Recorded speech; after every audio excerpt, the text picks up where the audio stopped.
Hi class, let's take a look at example 5, and what we're going to do is change the actual y prime to the y dx, and then also we're going to end up dividing by technically your x's. So divide by x, and I'm just going to replace the y prime with the y dx is equal to technically x plus 1 over x.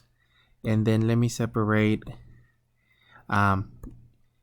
the actual dx's, so multiply times the dx's, multiply times the dx's.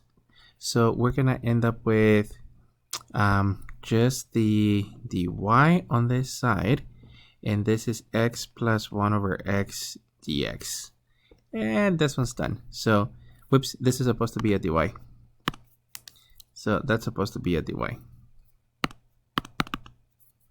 So we're gonna just integrate both sides, and this particular one is actually going to give us that y is equal to an x squared over 2 plus the ln of x plus c.